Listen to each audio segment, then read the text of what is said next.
주전 430년에서 440년경에 느헤미야라고 하는 걸출한 인물이 나타나서 예루살렘 성의 무너진 성벽을 재건했습니다. 성벽을 재건하는데 제일 먼저 한 구간은 양을 잡아 제사드리는 양문이었습니다. 이 땅에 무너진 것들이 많지만 하나님과 이스라엘 백성의 관계를 다시 세우는 일이 가장 시급했다고 그렇게 생각했기 때문에 느헤미야는 양문부터 건축했습니다. 성벽을 이제 다 재건한 다음에 가장 먼저 한 일은 성전에서 봉사할 문지기와 또 찬양대에서 봉사할 레위 사람들을 선발하고 세우는 일이었습니다. 왜 그랬을까요? 제사를 다시 회복하는 일, 예배를 다시 세우는 일이 무엇보다도 중요했고 시급했기 때문이었습니다. 그리고 온 백성들을 수문 앞 광장에 모아놓고 제사장 에스라와 함께 커다란 부흥과 큰 은혜를 체험했던 이스라엘 백성들은 구원의 축제인 초막절을 지켰습니다. 이 일로 이스라엘 백성들은 전에 없던 영적인 큰 부흥과 도덕적인 회복과 정치적인 안정을 누리게 됩니다. 이와 같은 대역사를 마친 느헤미야가 이제 다시 중앙정부가 있던 메대 바사로 돌아가고 말았습니다. 그러자 약 10년간 평화로운 삶을 누리던 이스라엘 백성들에게 심상치 않은 징조가 나타나기 시작했습니다. 예배를 소홀히 합니다. 성전을 더럽히는 세속적인 가치관들이 난무했습니다. 백성들은 하나님 앞에 헌신하는 일을 게을리하기 시작했습니다. 그러자 가정이 무너지기 시작합니다. 신앙은 껍데기만 남게 되었습니다. 그 옛날에 예루살렘 성이 무너진 채로 그대로 방치되어 있다고 하는 소식을 듣고 달려왔던, 그리고 성을 수축했던 느헤미야가 이번에도 이스라엘 백성들 마음이 무너져 내리고 생각과 정신과 가치관이 무너지고 공동체가 무너져 내린다고 하는 소식을 듣고 마음 아파 또다시 느헤미야가 달려왔습니다. 그래서 신앙의 개혁의 바람을 일으키는 사건이 느헤미야 마지막 13장인 것입니다. 느헤미야서의 결론이라고 할 수 있습니다. 이 느헤미야 13장을 요약하면 진정한 회복은 신앙 회복이다. 참된 무너진 성벽을 재건하는 일은 무너진 영성을 다시 세우는 일이다. 이 본문 말씀은 한때 번영을 자랑하다가 전 세계에 창피를 당하는 우리 민족의 이야기일 수 있습니다. 세계를 놀랍게 했던 교회 부흥을 과신하다가 몰락해가는 한국교회 이야기일 수 있습니다. 한때 커다란 은혜를 체험하고 가슴 뜨거운 신앙생활을 해왔는데 이제는 위선과 가식만 남은 껍데기만 안고 살아가는 못난 우리 크리스찬들의 모습일 수 있습니다. 은혜 받은 이후에 우리가 신앙생활을 게을리하고 복음 전하는 일에 무관심했다면 천국에서 우리가 받아 써야 할 면류관은 아마 찾기 힘들 것입니다. 성벽 재건 이후에 평화로운 삶 속에서 이스라엘 백성들은 타락했고 변질되었고 부패하기 시작했습니다. 성벽 재건보다 백성들의 정신과 믿음을 바로 세우는 것이 더 중요한 일입니다. 그래서 느헤미야서의 결론은 백성들의 정신, 믿음을 바로 세우는 사건으로 끝맺게 되는 것입니다. 인간은 언제나 변질될 수 있습니다. 날마다 새로워지지 않으면 부패할 수밖에 없는 것이 인간의 정신이고 그리고 영성입니다. 행여 우리 가운데 예전에는 하나님 앞에서 참으로 뜨거운 신앙생활을 했었는데 지금 차가운 가슴만 안고 이 자리에 앉아 계신 분은 안 계십니까? 불덩어리 기독군이었었는데 지금은 숯덩이만 끌어안고 있는 건 아닌지. 그토록 순결했던 믿음이 지금은 때묻고 가증스러운 모습으로 하나님 앞에 서 계신 분은 안 계십니까? 성령으로 시작했는데 육체로 마치려는 분은 아니 계시냔 말이죠. 느헤미야 본문에 나오는 이스라엘 백성들이 그랬습니다. 참으로 묘한 것이 인간이요 신앙생활입니다. 우리가 날마다 새로워지지 않으면 주님 전에 나올 때마다 신령한 은혜를 날마다 새롭게 경험하지 않으면 신앙은 의식만, 껍데기만 남게 됩니다. 감사와 찬양은 사라지고 불평과 원망만 남게 됩니다. 하나님을 생각하던 가슴에 어느덧 자신의 영광이나 자기 만족만 들어앉게 되는 것입니다.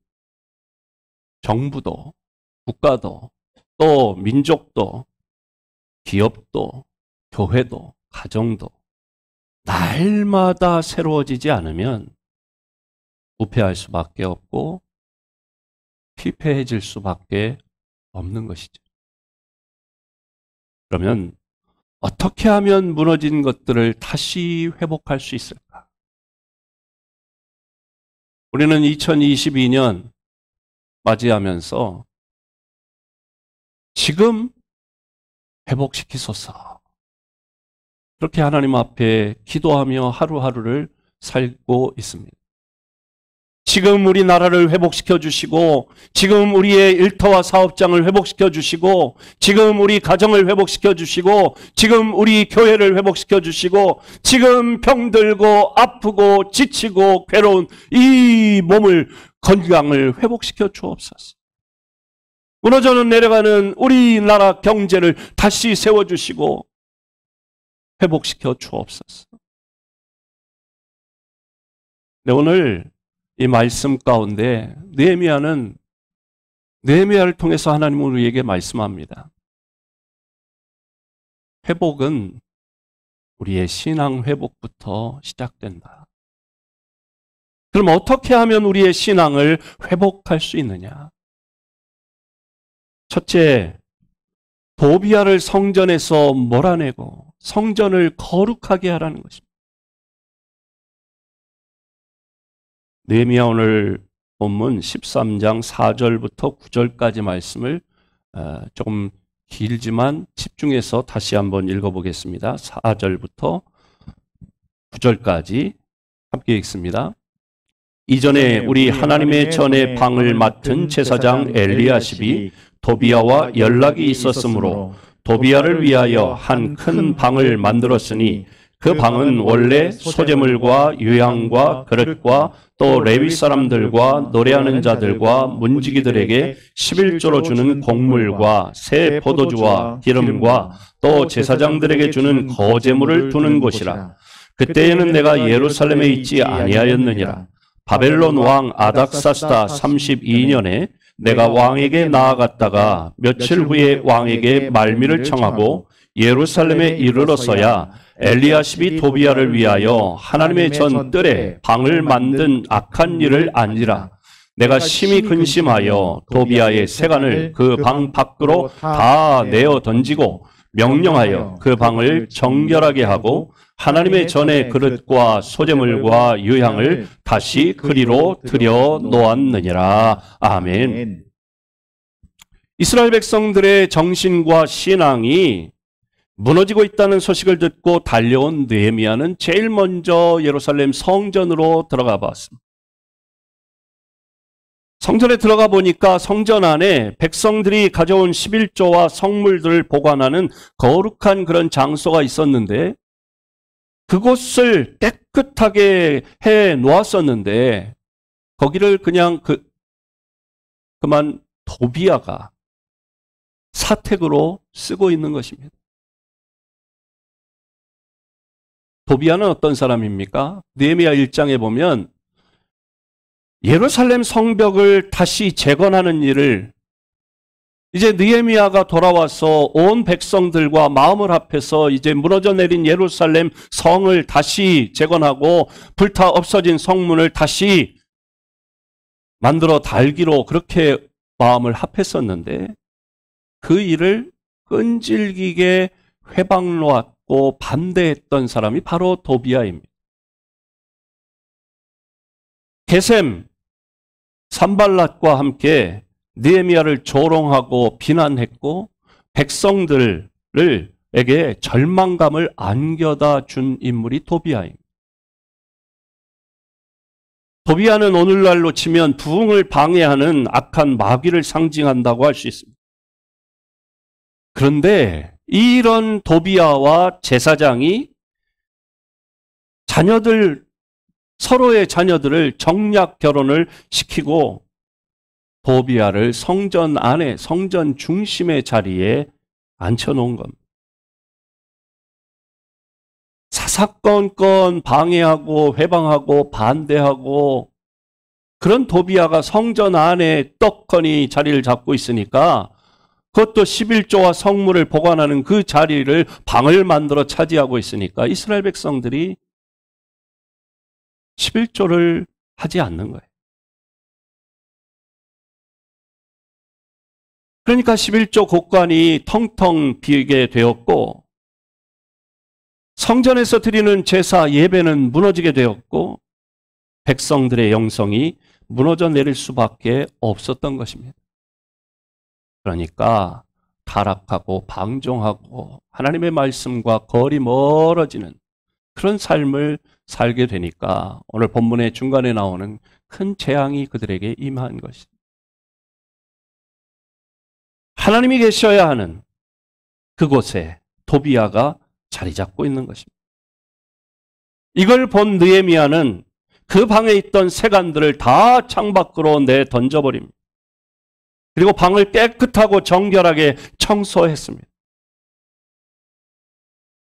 했더니 도비아를 몰아냈더니 백성들이 11조를 하기 시작해서 11조 곡관이 차게 되었습니다.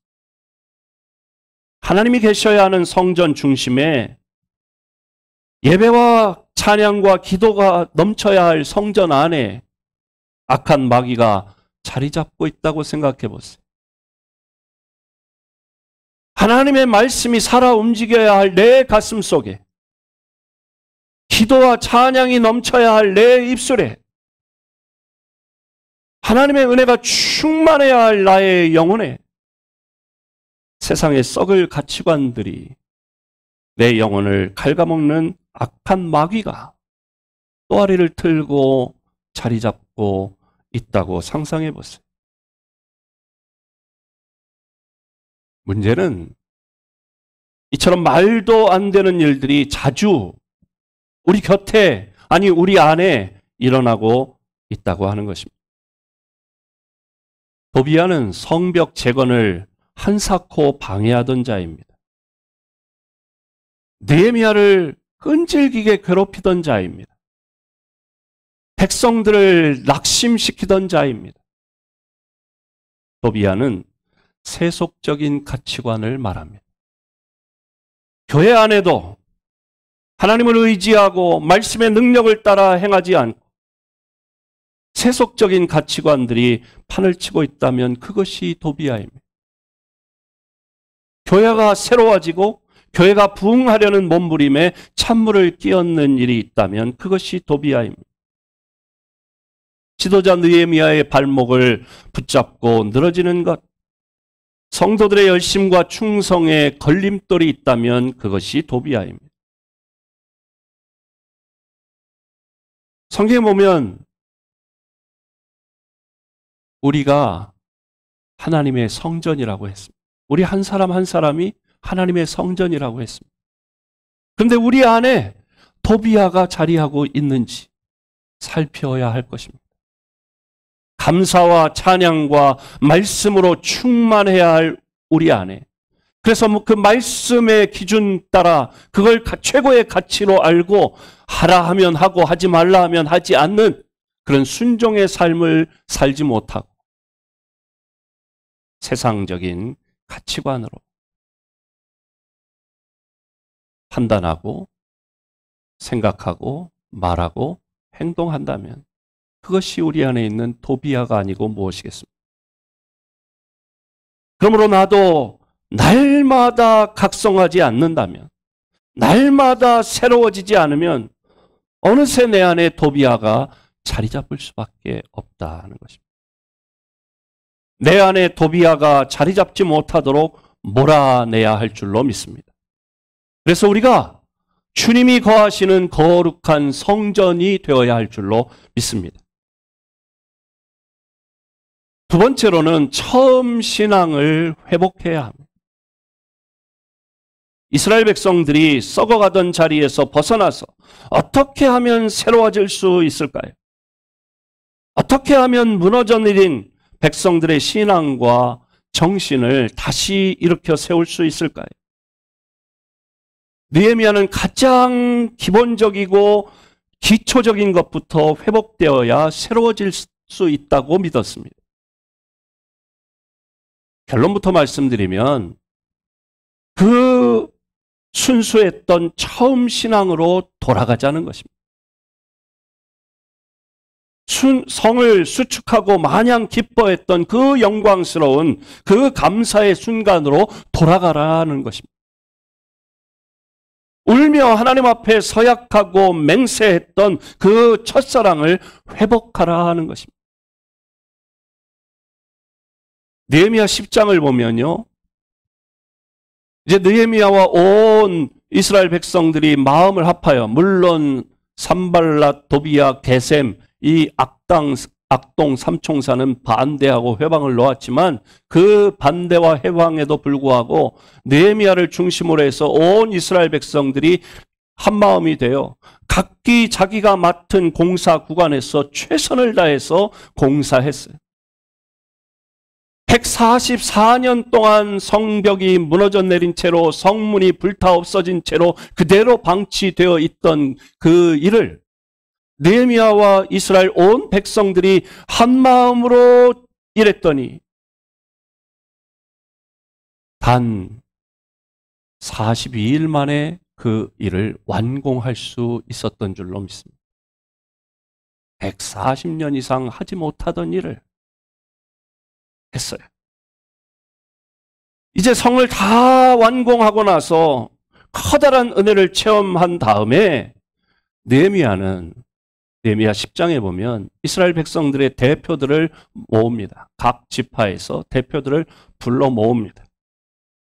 그리고 하나님 앞에 언약대로 말씀대로 살겠다고 맹세하고 세 가지를 서약했습니다. 그리고 거기에 도장을 찍었어요. 세 가지 서약한 것은 무엇입니까? 첫째, 이방 결혼을 하지 않으므로 가정을 거룩하게 지켜나가겠다. 이방인들과 자신이나 또 자녀들을 결혼시키지 않으므로 거룩한 가정을 지키겠다.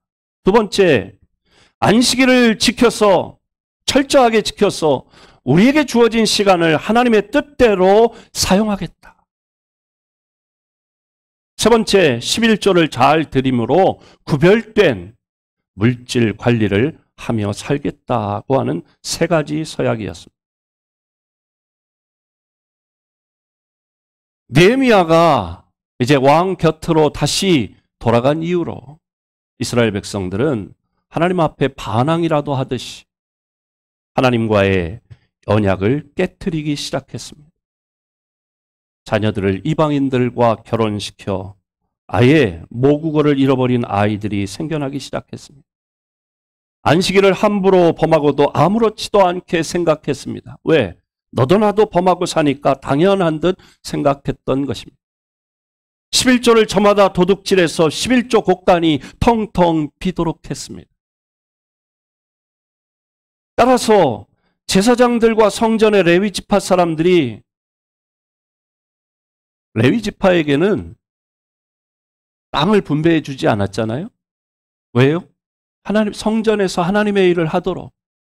그래서 다른 지파들이 거두어들인 11조를 주면 그 11조를 갖고 살게 했는데 성전 곳간에 11조 곳간이 텅 비니까 살 수가 없으니까 이 레위 지파 사람들이 농사 지으러 간 거예요. 먹고 살아야 되니까.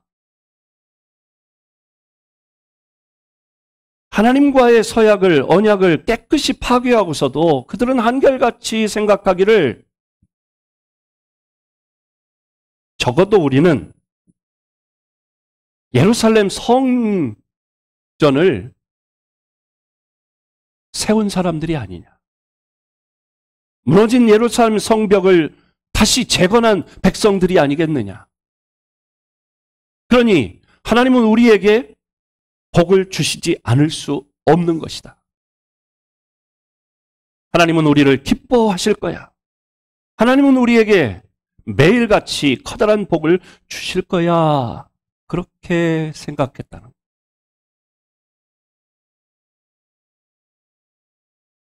마음속에 감격이 사라졌는데도 불구하고 손발의 충성을 잃어버렸는데도 불구하고 주님 전에 찾아 나와 예배하고 말씀 듣고 찬양할 때마다 뜨겁게 흘리던 눈물을 까마득히 잊어버렸음에도 불구하고 우리는 이 교회를 세우기 위해 그동안 수고했으니 하나님은 우리에게 복 주실 거야. 감격을 잃어버림에도 불구하고 헛된 꿈을 꾸고 살았던 것입니다. 그래서 느헤미야는 이 세 가지 맹세를 하나씩 하나씩 회복시켜 나가는 것입니다. 회복의 순서는 맹세했던 순서의 역순으로 이제 일이 진행됩니다. 첫째, 거룩한 물질 관리입니다. 느헤미야는 11조를 하지 않아 이처럼 영적인 피폐함을 가져온 이스라엘 백성들을 호되게 나무랍니다.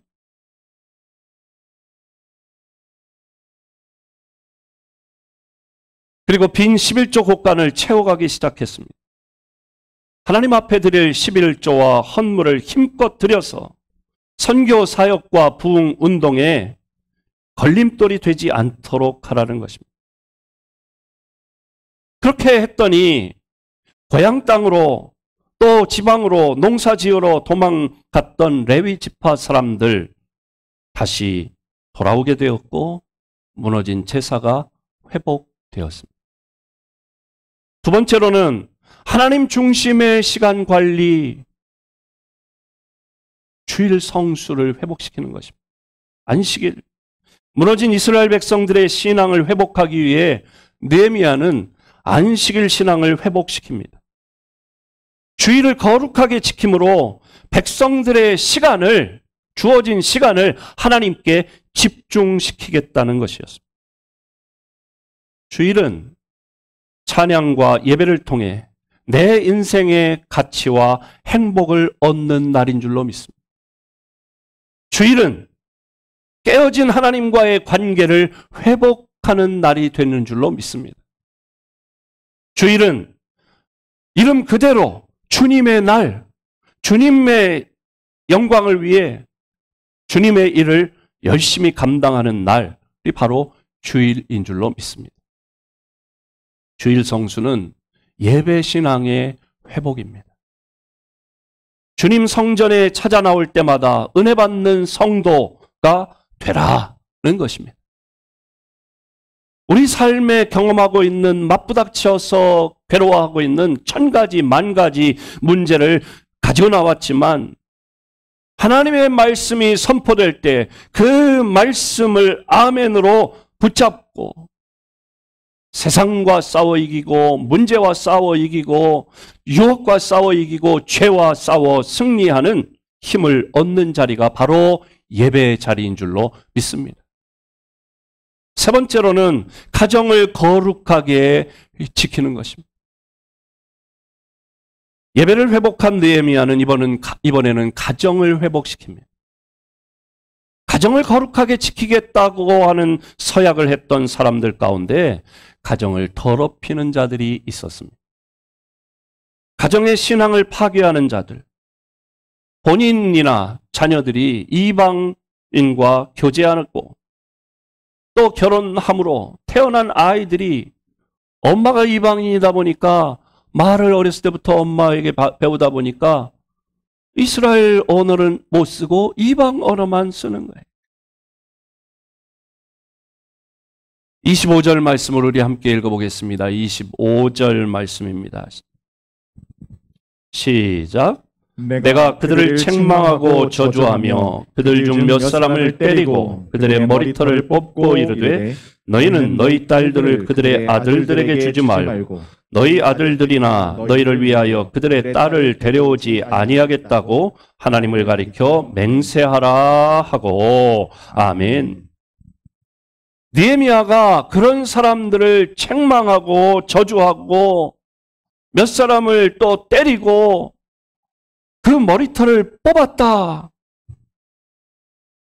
아니 무슨 느헤미야 선지자가 막 이렇게 과격해, 폭력적이야, 그렇게 생각되어질 정도의 행동을 했다는. 왜 그랬느냐? 이 일은 너무도 심각한 문제고 너무도 중요한 문제였기 때문입니다. 그래서 아주 단호하고 과격하게 이 문제를 해결하고자 했던 것입니다. 하나님은 우리의 가정들이 거룩하고 깨끗하기를 원하십니다.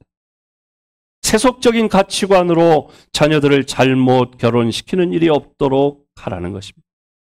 조건, 돈, 학벌이나 또 가문보다도 중요한 것은 믿음이요 영성입니다. 성경에 보면 결혼을 잘못해서 망한 사람, 또 망한 가문, 망한 나라들이 많습니다.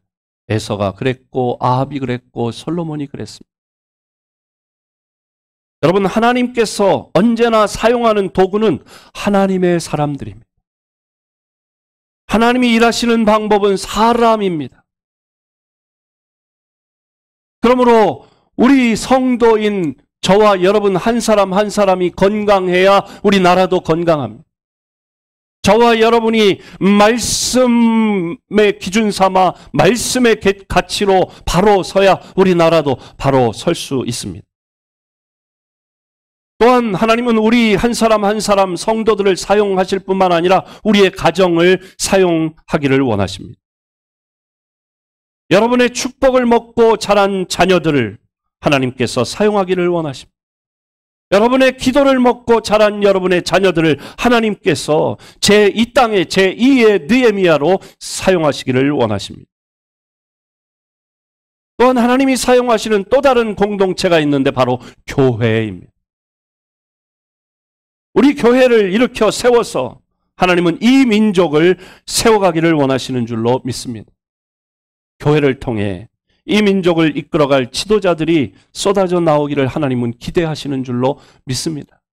그래서 우리 교회학교 교육이 중요한 것이죠. 교회, 가정, 그리고 성도, 사람은 생명체입니다. 시간이 흐르는데도, 시간이 지나가는데도 가만히 있는 것은 돌멩이입니다. 생명체는 부패하든지 새로워지든지 둘 중에 하나입니다. 우리의 신앙이 살아있다면 날마다 새로워질 것입니다. 우리 안에 새로워지고자 하는 열망이나 의지가 없다면 이미 우리의 정신이나 영혼은 부패하기 시작했는지도 모릅니다. 하나님은 오늘도 이 땅에서 무너진 정신들을 일으켜 세울 느헤미야를 찾고 계시고 그런 가정, 그런 교회를 찾고 계신 줄로 믿습니다. 새시대 한국 교회는 제2의 느헤미야를 기다리고 있습니다. 우리의 가정들이 건강하게 세워져서 쓰임받기를 하나님은 원하시는 줄로 믿습니다. 우리 신일교회가 이 시대의 느헤미야가 되기를 하나님께서 원하시는 줄로 믿습니다. 세상 사람들이, 우리의 가족들이, 우리의 친구들이, 우리의 이웃들이, 우리의 직장 동료들이 예수 믿는 저와 여러분을, 교회를 주목하고 있습니다. 니네 어떻게 사나 보자. 너희들 어떻게 말하는지 보자.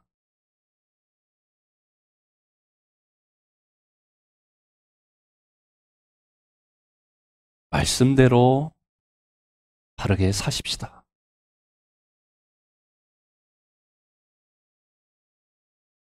말씀을 기준 삼아 제대로 믿어봅시다. 경건의 모양만, 껍데기만, 이름, 허울 좋은 이름만 성도가 아니라 경건의 능력이 나타날 수 있는, 내가 믿지 않는 어려운 직장 동료를 위해 기도하면 그 문제가 해결되고, 내가 믿지 않는 친구를 위해 어려운 문제로 아파하는 그 친구를 위해 기도하면 그 친구가 질병이 치료되고, 슬퍼하고 괴로워하던 그런 이웃이 나의 따뜻한 말 한마디로 위로가 되고, 말씀대로 제대로 한번 살아보십시다.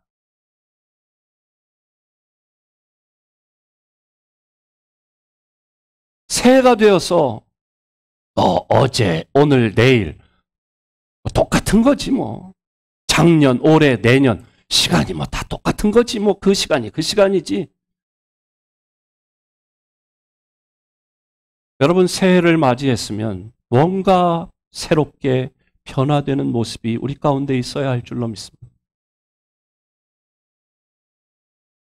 저는 지난주에 감사했어요. 뭐가 감사했냐? 새벽에 안 보이던 성도들이 나타나기 시작했어요. 그래서 감사했어요. 그래도 일주일에 한 번이라도 새벽 기도 좀 합시다. 12월 마지막 주일, 1월 첫 주일. 그랬더니 그런지 어제는요, 중고등부실이 거의 꽉 차였어요. 기존에 새벽에 잘 나오는 성도들은 그대로 나오시고, 거기에 그래, 목사님 말씀이 맞지. 그래, 일주일에 하루라도 새벽 기도 해야지.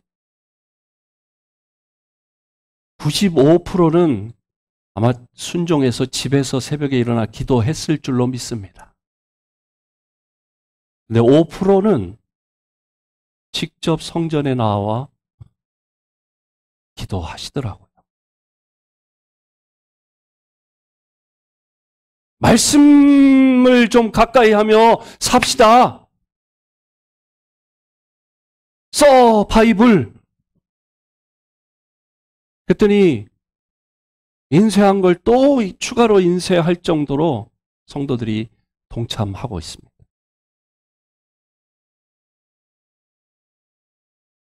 이 파워포인트를 하는 게 여기에 말씀을 띄우고 하는 이유는요, 성경책이 없는, 또 찬송가가 없는 처음 교회에 나온 분들을 위해서 띄우는 겁니다. 여러분을 위해, 기존 신자를 위해서 이거 띄우는 게 아닙니다. 애초에 이걸 시작한 건 그런데 어느샌가 성전에 올 때 홀가분하게 오세요. 전에는 성경 찬송을 끼고 왔잖아요. 근데 요즘엔 거의 홀가분하게 오세요. 그러면 말씀합니다. 목사님, 요즘이 어느 시대인데 휴대폰에 다 있걸랑요? 휴대폰에 어플이 성경 찬송 다 있지요. 맞습니다. 그러다 보니까 성경책이, 본인의 성경책이 있는데 성경책이 집에 어딘가에는 있는데 어디 있는지 모르는 분도 계시고, 성경책을 보면 먼지가 없지 않아 쌓인 경우도 있어요. 혹시 성경책을 들고 와야 할, 사회를 본다든지 성경 봉독을 맡았다든지 할 때 들고 올 때는 털고 와야 돼요. 집에 있는 성경 어떻게 되어 있습니까? 이렇게 놓여 있거나 이렇게 책꽂이에 꽂혀 있지요. 여러분, 신앙생활을 성경책을 덮어놓고 믿지 마세요. 덮어놓고 믿는 게 믿음이 큰 것 같고 좋은 것 같죠? 아니요. 덮어놓고 믿으면 신앙이 잘못되기가 쉽습니다. 왜? 내 기분, 감정, 욕심 따라 신앙생활 하거든요. 말씀이 기준이 되어야 되는데, 말씀이 바탕이 되고 근본이 되고 기초가 되어야 되는데, 말씀과 거리 있는 신앙생활 잘못되기 쉽습니다. 여러분, 따라해 보세요. 덮어놓고 믿지 말고 펼쳐놓고 믿읍시다. 아멘이시죠? 말씀을 펼쳐놓고 말씀을 읽고 묵상하고 또 기록 쓰고, 여러분, 쓰는 거는요, 쓸 때는 말씀을 최소한 3번 읽게 되는 거예요. 눈으로 읽고 입으로 한번 읽으면서, 여기를 눈을 보고 읽지요? 이 쓰는 곳을 이제는 보잖아요. 이 성경을 보면서 이렇게 쓰지는 않잖아요. 그러면서 쓰면서도 또 이렇게 다시 되뇌이게 돼요. 그렇죠, 김 집사님? 네. 김 집사님 계속 쓰시거든. 그렇죠, 이 장로님? 네. 한번 딱 읽고 쫙 쓰는 경우가 없어요. 눈으로 읽죠, 입으로 읽으면서 옮겨 쓰는 거예요.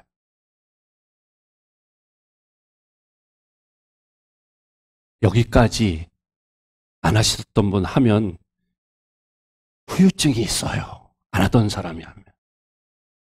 손목이 아파요. 엘보우가 아파요. 어깨가 아프고 목이 아파요. 그래도 주님이 가상히 여기셔서 건강을 주실 줄로 믿습니다. 그리고 쓰고 끝나는 게 아니라 그 말씀 쓰면서 마음에 와닿는 말씀이 있어요. 그럼 오늘 하루 그 말씀을 붙잡고 사는 거예요. 그 말씀대로 살아보려고 몸부림치는 거예요. 그러면서 우리의 신앙이 조금씩, 눈에 보이지 않지만 조금씩 자라나게 되고 변화되게 되고 더 굳건해지는 줄로 믿습니다.